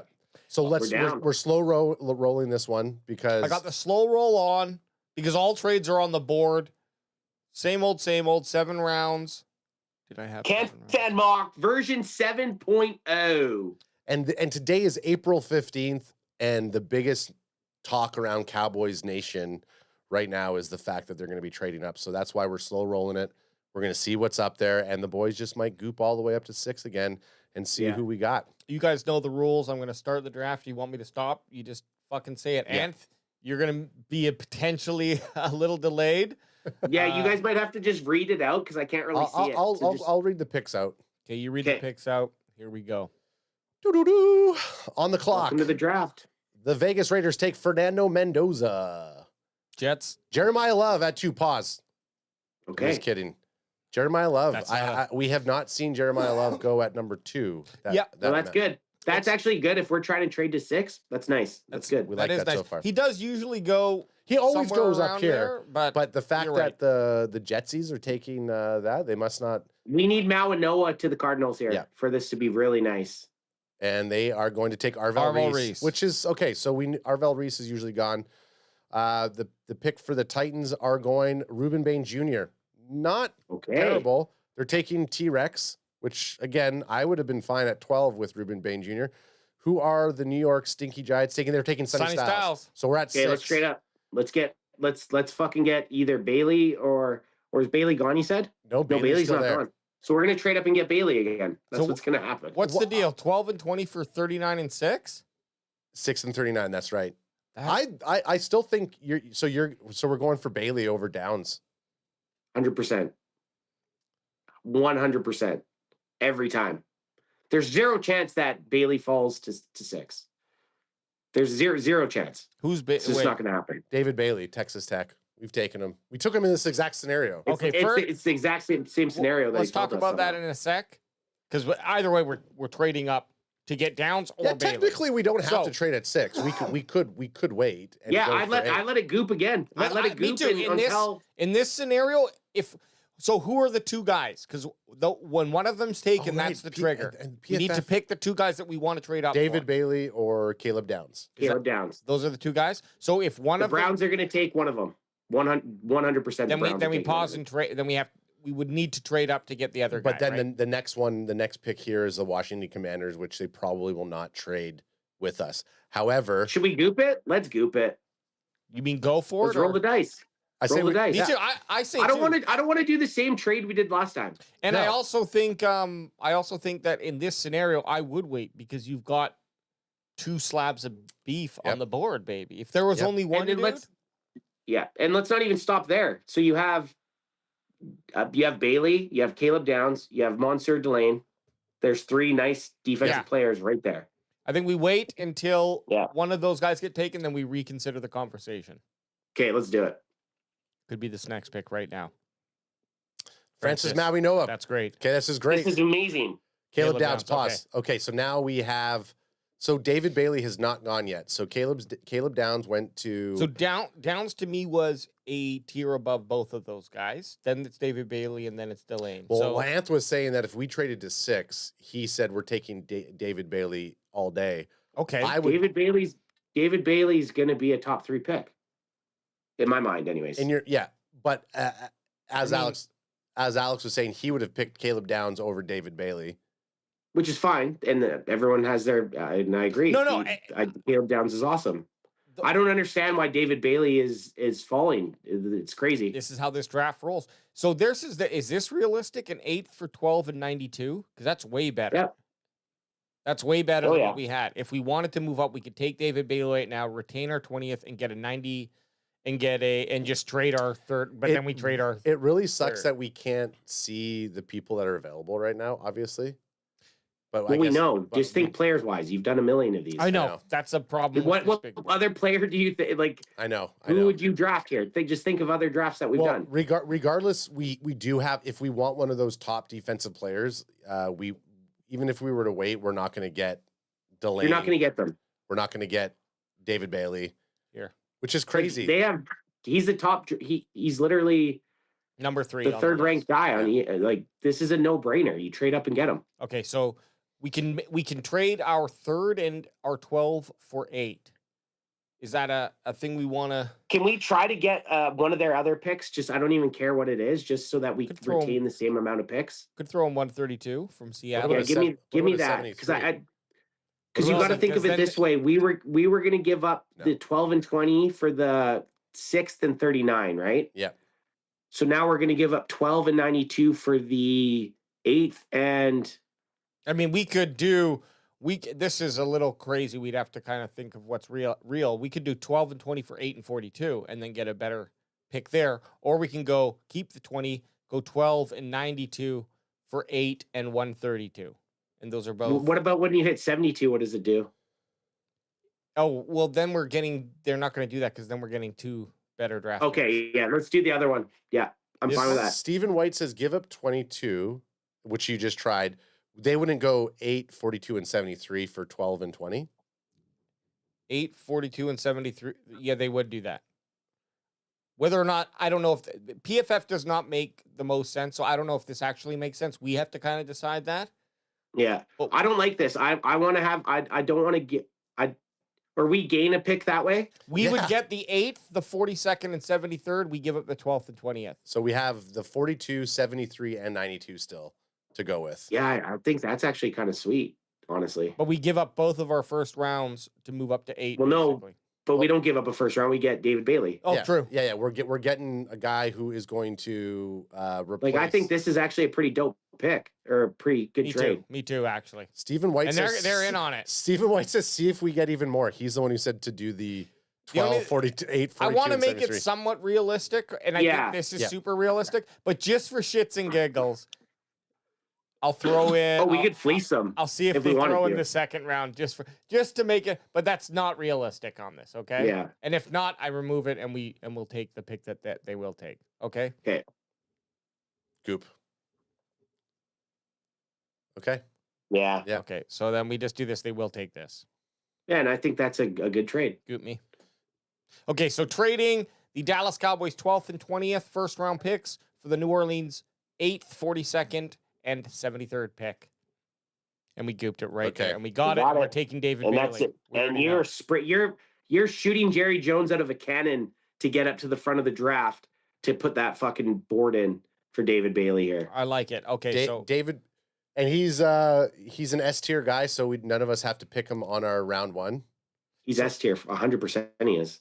Okay, so 42. Is there anything? Just while we're here, I'm just scrolling down to have a quick little look. Ty Simpson's Get right yourself familiar. We got D'Angelo Pons, we got Rodriguez, and we got all of those guys who are gonna. We're gonna have one of our big board guys there for sure. Okay, so David Bailey, welcome to the team. Welcome to the team. We knew it. I wonder who they take at 12. So David Bailey, welcome to the team. Spencer Fano goes to Kansas City. And just tell me when Mansour Delane goes to. We wouldn't have got Delane. We wouldn't Cardinal have got Tate goes to the Dolphins. Yeah, we would have been got sliced. And they take Dylan Thieneman. We would have been toast. Should I fast roll now? Yeah, fast roll it. CJ Allen went to 14 to the. Yeah, I saw that. Okay. Okay, so now we got our 42nd pick here. D'Angelo Pons, Jacob Rodriguez. I mean, we already have our edge. I'm happy with Pons, Rodriguez. Okay, 70 is a different beast for us. Let's just scroll down to set the 70s and see who we have available around here. Good idea. That's smart. That's smart. Just so that these are all names that we've never looked at. I like it. So Kyle Lewis is sitting there at 81, which is maybe a little bit further back for a linebacker that we want. We're not going to take a running back, so Washington Jr., we're not going to go for him. I don't want to go too deep into this because I want to spend time with the pick that we have, but this is just a quick snapshot of what's to come. Do this. Put linebackers and CBs on right now. Just put that on, and it'll tell you their spot that they're going to go because we're going to take a linebacker or a cornerback here. And put safety as well. Yeah. Okay, that's good. So Pons at 43, Rodriguez, Chris Johnson at 46. We haven't taken Chris Johnson. He's another good corner. But Pons is on our big board, so he's a guy that we would probably be looking at. Pons for me right now at 42 or Rodriguez. I'm happy with either guy. Let's go down to that 73 level and see. Okay, so there is that big drop between. Okay, we're looking at more of an 80 ranked guy. Potentially, but we don't know. Some of these guys might be around. Actually, see, we're not going to be there. Stukes is another guy who keeps showing up. Everyone talking about he's a very versatile player. Never had an opportunity to take him. Probably at 73 won't be there. Probably won't be there, right? So that's why I'm looking at the 80 guys. AHJ's there. Okay, I think it's Pons. It's so fake though. Huh? I still think Pons is the pick here. Pons is the pick, and then on this draft, which we don't think Hill Jr. would be there at 86, that would be the guy who would be looking at next. And then we got ourselves. But guys, you got to look behind you. What's your big board today? Jacob Rodriguez. This is J-Rod. So J-Rod's ahead of Pons. I mean, and Anthony Hill Jr. is also ahead of Pons. That's the pick. It has to be. We got to go to the CanFan board, boys. Otherwise, what's the fucking point of the board? But, okay, the only caveat, and I totally agree, is with Pons, there's Hill Jr. later. But I get true, very true. But which is is he there though? We all agree that he's probably not going to be there. No. So I think it's Rodriguez, and I don't even think he's going to be there in this draft. Now we could do this. We could take him. We could trade Rodriguez, and then try to get Keontae Scott about 10 or so picks later. Well, technically, we could. There's Halsey, there's AJ Halsey, there's what Keontae if we package 92 and 73 to move up? That's what I'm saying. Okay, so pick it. It's Rodriguez. So slow it down so that as soon as you hit, it doesn't go to our next pick. Good man. Okay, we got it. At the end of the day, fellas, we do a big board for a reason. Yeah. No, you're totally right. Go back you're totally to it. right. No, but actually, sorry. I guess we should. That's good reasoning. Why did we have him in? He's a first round. But okay, so this is for us. So he's a first round grade on it for us. Time out for a second though. So we have J-Rod, CJ Allen, Anthony Hill Jr. there. Anth wanted Anthony Hill Jr. to be at the bottom of that round one. CJ Allen went at 14. So Anthony Hill Jr., would you, out of Jacob Rodriguez and Anthony Hill Jr., no one agreed that J-Rod was above Anthony Hill Jr. necessarily. We just have our 3 linebackers all kind of gooped in the same pairing. No, I put him bottom, and you put him above him. Okay. You did. Okay. You picked him I above thought him. that we did. Okay. but- Okay. Cool. I just wanted to confirm. I put Anthony Hill Jr. If you didn't think he was above Anthony Hill Jr., you should have put him in the second No, round. I think he is He's above Anthony Hill Jr. So then he's our pick. In fairness, at the end of the day, you could order those guys any 3 ways, and I think we'd be Happy. pretty happy Yeah. with Yeah. it. They're all Send it. they're Send the late, they're pick. late first round picks. We're bringing Rodriguez on. Welcome to the J-Rod, team. welcome to the team. Slow roll. Okay. And then pause. Okay. So let's see if we can package 92 and 73 to move up. Now, where do we want to move up to? Just Well, wherever. this is the shitty thing with PFF. This is when it sucks that you can't see Yeah. certain things. We want to be in the 60s. The 60s is where we want to kind of be. Of Because course, we're targeting cornerback. The 1960s were the golden years. Of course, we want to. They were. Okay. Where Well, Austin Powers is from. we're going to be able to move up to the 50s, guys. Because these are Let's do it. like we could probably attempt with the Panthers here at 51 for 73 and 92. I might even say no. It's got to be 73 and 92. That's the limit. Okay. Would you do that? 51 for Yes. 73 and 92. Let's do it. Let's do it. Offer trade Panthers. Here we go. And again, the Dallas. They're not No, taking they don't. it. They don't take. Try the team next past. What was that? 52. Try 53. Try the same Packers. thing. Packers are right there. next. Give the. And the Cowboys and the Packers have a good trade. Oh, you No. little sluts. Okay, that's fine. Well, how about the Steelers? Look, we're fishing here for a date. There we go. Steelers Okay. took it, so we traded 73 and 92 for 53, and now we're just going to speed roll Yep. to that pick. Yep. Because what the fuck, eh? There we go. Keontae Scott sitting right there. Now, he is more of the nickel, but hey, Doesn't matter. it's also a position. I think that's the guy, hey? There's the guy that just went. Trey Dan Stukes. He just went right before our pick. Oh, sorry. That's okay. That was the guy that was just chatting about. Chit chatting It's about. the team. It's Arizona. Can you bring the quarter? AJ, give me a read down. Give me another read down why you because you had Keontae Scott as a third. No, second. As a third. He Second. has- Oh, he this has is him a right here. no-brainer. Yeah. It's a no-brainer. First of all, he's on the U. They play a lot of good teams. He's been just a consistent guy, and I'm looking at it and coming and remembering what I. What are you doing there, Anth? Holding up the U. Oh, okay. I thought you were framing something and being like, "Is the board centered?" No, I did this because I was framing. I was trying to frame my face because I did this, and I was like, "Oh, how'd I get my face in there?" But yeah, Scott, he can come in, be that nickel dude. He performed very well. Let's just have a look at his body. He's got just a decent body. I think his hype is just on his tape, to be quite honest. And you look at his metrics here, he's pissing real nicely. The only problem is Looking good. they have a decent completion percentage against him. But otherwise, he can play man coverage. He can stop the run. This is nice. This is a good pick. He's a good guy. It's a good grade. And just look at the teams that he played really good against the teams that mattered, had a little bit of a shitty end against Ole Miss and Indiana. But otherwise, he made it to the Natty Championship, man. yeah. Well, sorry. bring him Go back one more time. This is the other thing that you're talking about. Look at his rating against Ohio State right there. Look who he's going to be lining up. And Notre Dame. And Notre Dame, but I'm saying like Yeah. with the receiver core with Smith Yeah. and Tate, like that's He's a dog. if I recognize the logo, I'm like, okay, Yeah. that's a good. And team. it's green. It's good. we Bring him on. don't need to look at any of the other cornerbacks within the next 10 spot because No, this the literally big- worked the out big- perfect. This trade worked out perfect for us. Now actually, Not only our big board, but just everything. Welcome to the team, Keontae Scott. welcome to the team, Keontae. And I'm going to fast roll to the next pick. So far we've got David Bailey. We traded up for to the 8th with the Saints.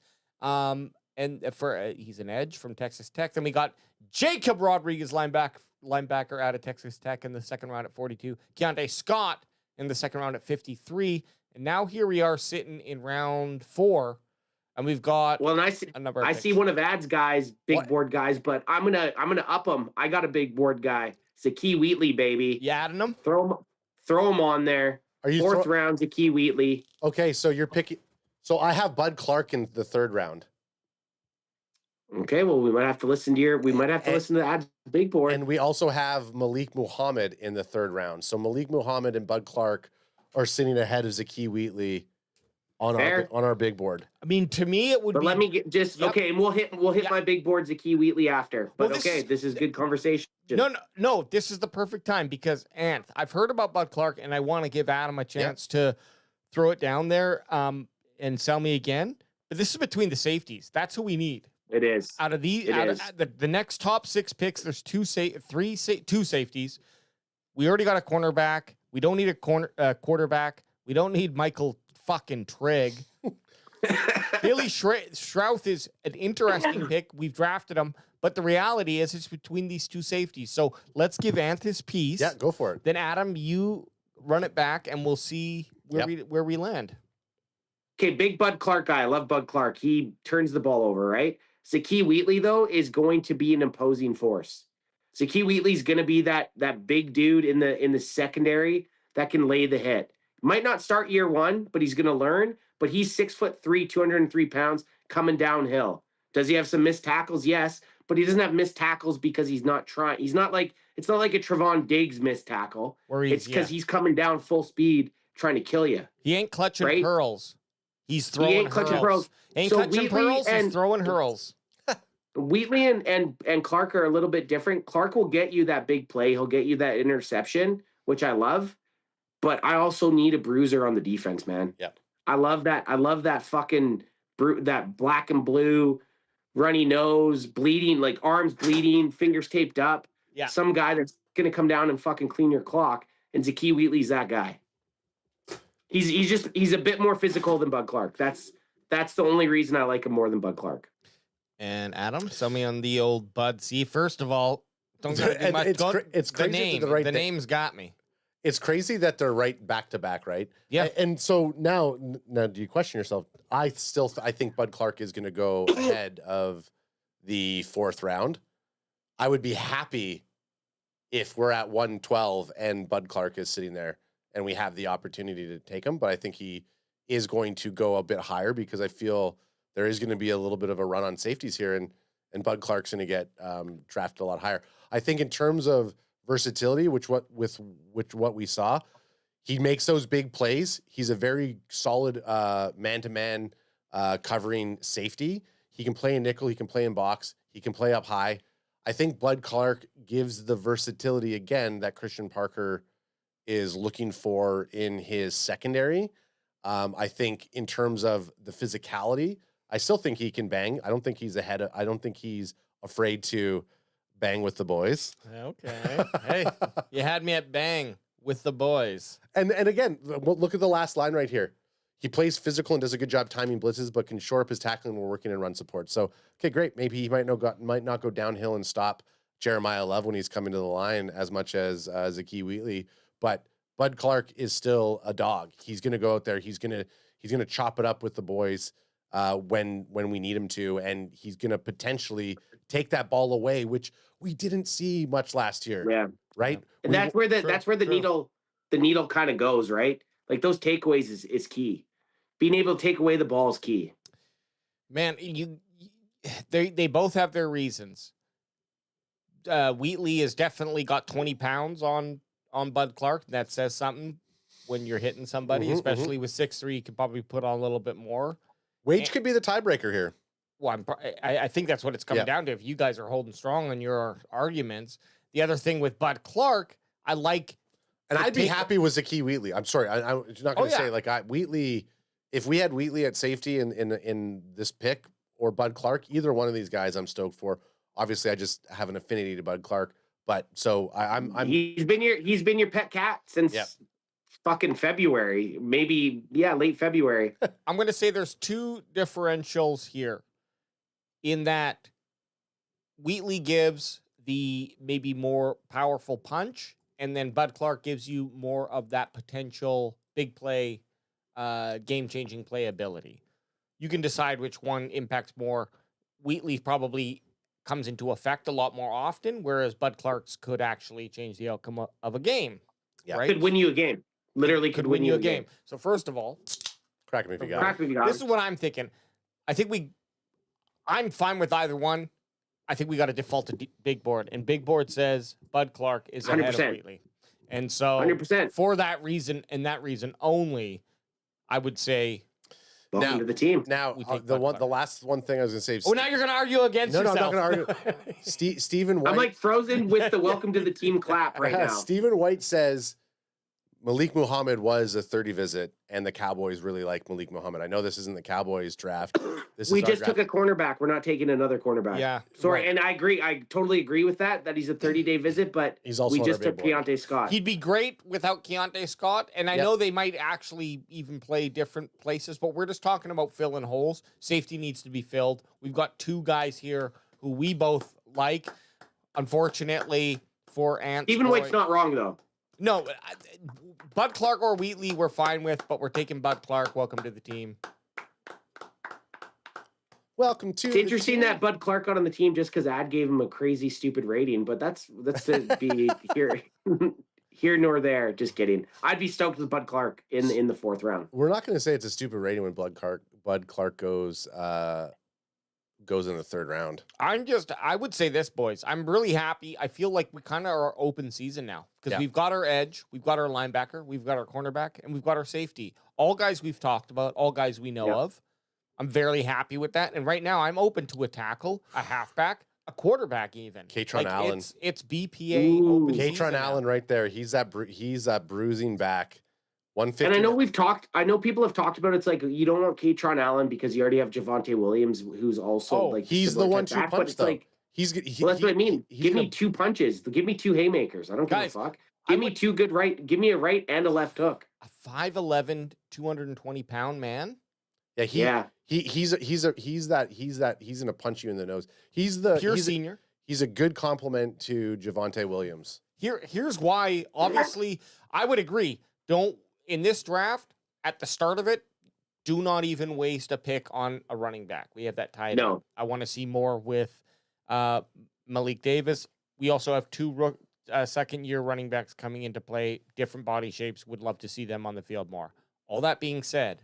Fast forward to where we are now on day 3, and we've got David Bailey, Jacob Rodriguez, Keontae Scott, and Bud Clark. I am just kind of sitting back and being like, who's on the board, and let's go and make this team better. And that would include a halfback to just, if he beats out everyone else, awesome. Now we've got a dual-headed threat that does not quit. We've got Williams running, and when Williams gets a little tired, then Katron Allen comes in. And you know what happens when you have to tackle Katron Allen? You're still getting your ass kicked, basically. Yeah. No. That relentlessness for Dak to always be like, okay, fine, then we'll just keep running the ball, and these guys are going to switch out every 2 or 3 downs. Yep. And you're gonna never have a moment where, because when in last season when Williams went off the field, you're kind of like. For most of the season, you're kind of like, okay, the Cowboys are taking a break on running. They're throwing. We can play back more. Now you wouldn't be able to do that. So I'm down. I think the Katron Allen. I think the Katron pick makes so much sense. Can we just? Yes, I 100% agree. But just go before 177 because that's our next pick. So if we just scroll down a little bit, let's just see who else is available between. I like that. I like this method.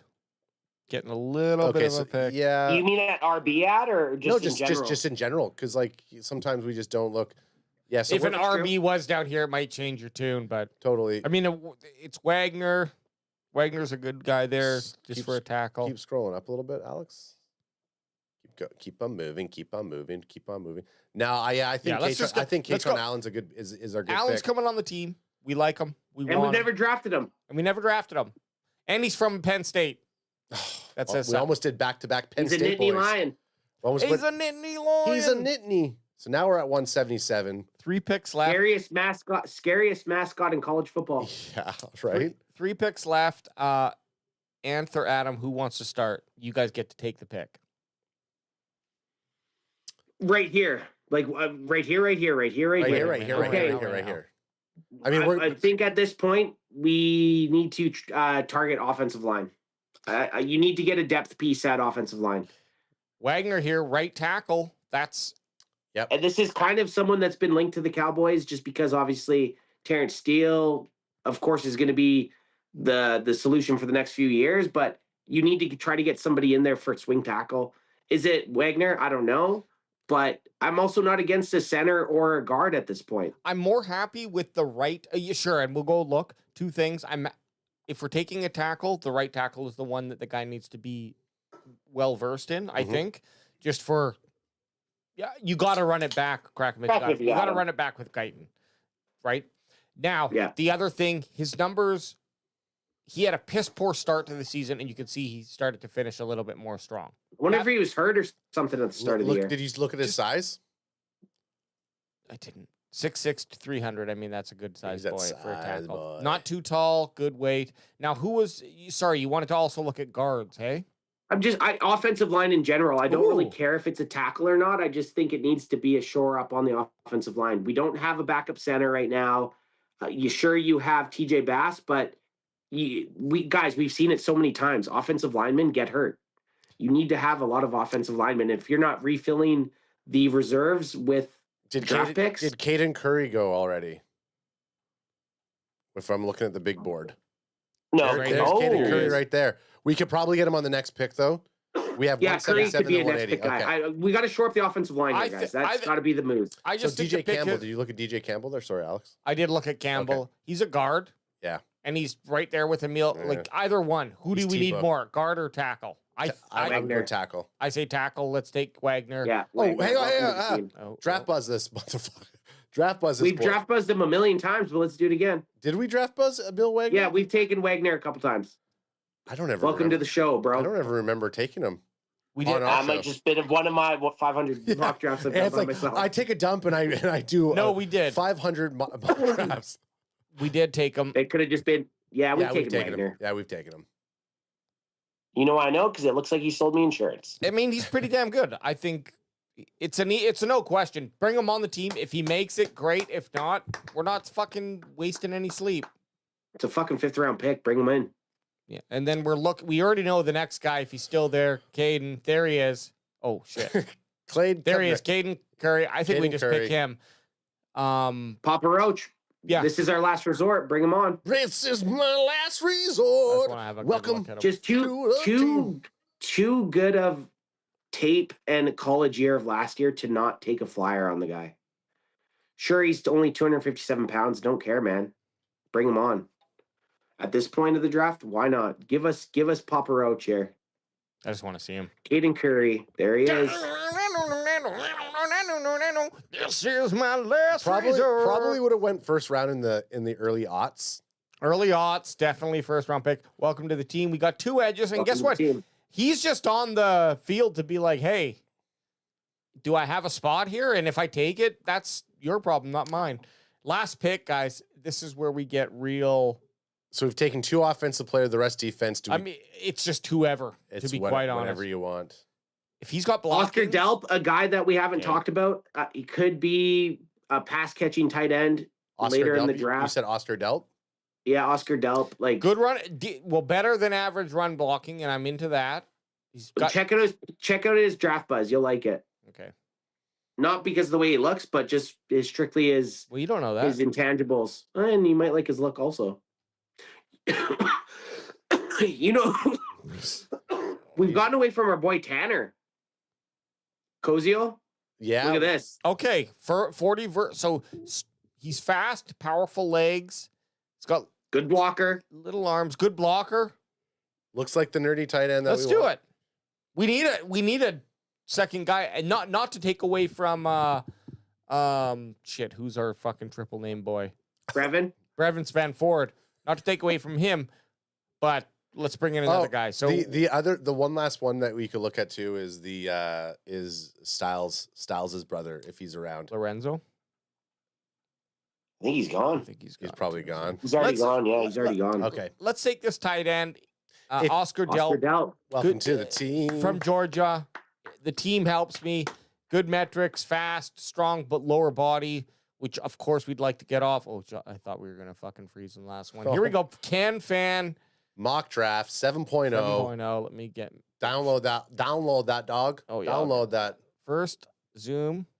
Second, download. Ant's going to zoom in on there and see what's going on. We're going to go through. Let me we go. Okay, how do you guys just remember this name too for one of our other things? Jeff Caldwell. Stephen White was talking about him earlier on 6'5", and a 6'5" and a 4.3. Tight end? Yeah. I think it was Jeff Caldwell. I think it was a tight end. What's his blocking ability? Because I know it's not a joke to me. I actually do want a tight end who can block.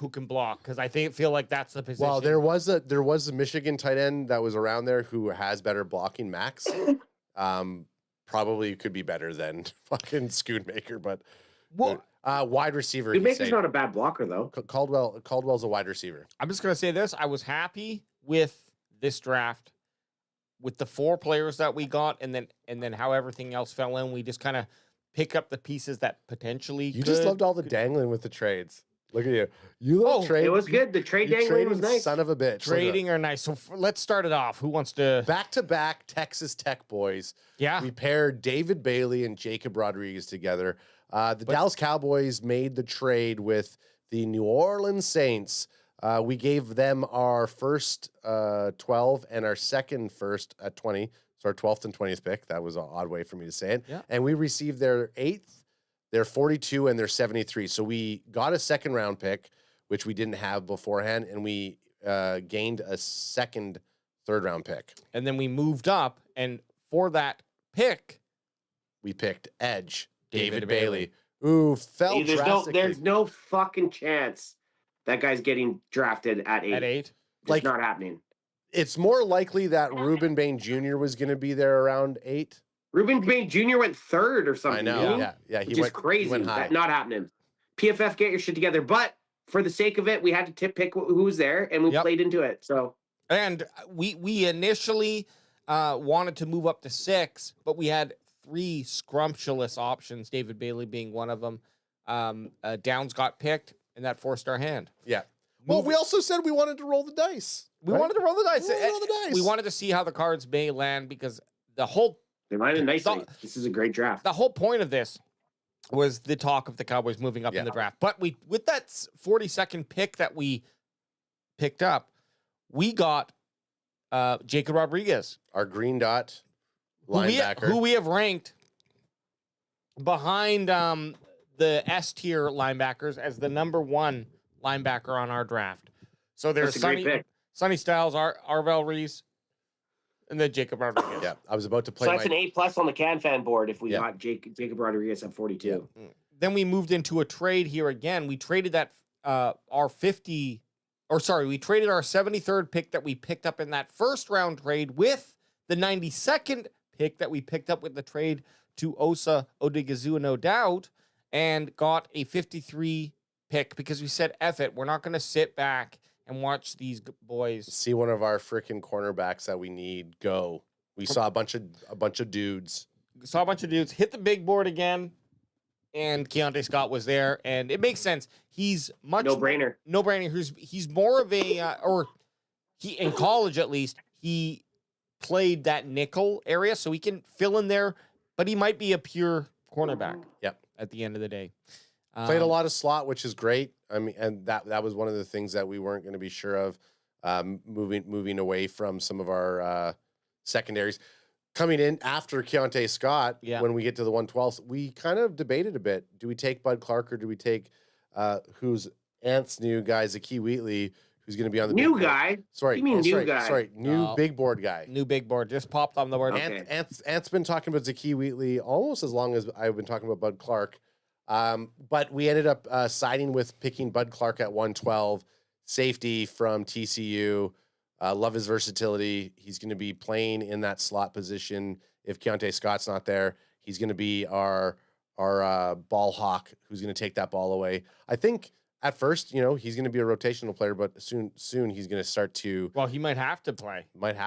Yeah, right. With all of our banged up corners, it's going to be Keontae Scott and Bud Clark and Jalen Thompson and whoever else. And then after that, we took Katron Allen, first offensive player.